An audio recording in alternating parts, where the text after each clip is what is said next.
All work is worth appreciating. Did you see that? We are being discriminated. We should talk to our master, the shepherd. You are right. Tomorrow itself, we should talk to our master, the shepherd. Next day, all sheep reached the shepherd. The dogs were also present there. We would like to talk to you, our master. Yes, what is the matter?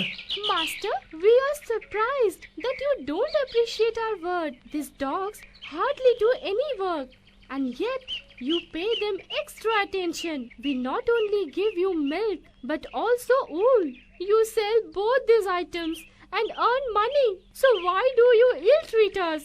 Even the dogs are useful to me. But they don't seem to be doing anything. The whole day they are just sitting.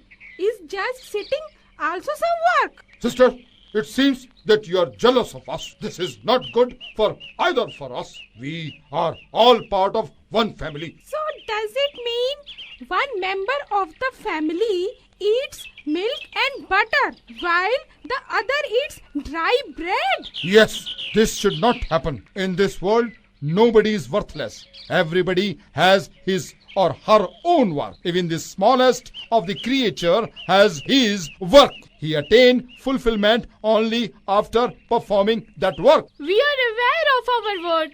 But what is your worth? You fool, use some of your intelligence. If we were not there, the foxes would have been eaten you up. We protect you. Therefore you give your wool and milk to the master, from which he earns wealth. Is this not work? All the sheep were speechless. One sheep spoke in the ear of the other. Listen, everybody in this world is assigned some job, and everyone is supposed to do his job. Your job has its own importance, and our work has its own importance. You are absolutely correct. Everything in this world has his or her own worth, and everybody is dependent on each other. Please forgive us. We were jealous of you, but now we shall live together. Thus the dog and the sheep started living together. Never be selfish in life. There lived many birds and animals in the Kokila forest. However, the forest was divided into two factions, one of animals and one of birds. There was a great deal of animosity between these two factions. The king of forest would be the vulture. No, we shall rule the forest. There used to be a lot of argument between the birds and the animals on this issue. Both parties would suffer a lot, but none were ready to bow down. This went on for many days. However, in this fight, there was a creature who would satisfy the selfish wants by joining their party, which was winning. Due to the fight, nobody paid attention to selfish interest. And one day, both parties reconciled to their differences. Friends, there is no use in fighting. All birds unanimously declare the tiger to be our king. I am grateful to the honor bestowed on me. Please keep the faith. Injustice will not be done to anybody. This selfish creature was none other than the bat. Now he was worried which party he should go to. First, he went to the animals.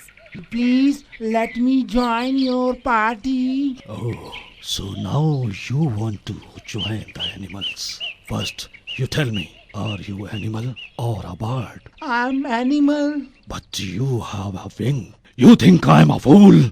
Run away from here. You are not worthy of joining the animals. Please let me join yours. You cannot join the birds. Firstly, you don't have a beak. And secondly, you are a selfish and not trustworthy. Also, you have ears like the rats. So you should join the rats. Brothers, I have long ears like you, and like you, I feed milk to my young ones. Please let me join you. Here comes the cheater. Cheater, do not let join us. He can betray us anytime. Anyway, he does not have a tail. So how can he join us? Now, because of his selfishness, the cheating habits he will have to be alone. The whole day he will hang upside down on the tree and so aim alone in the night. This is his punishment.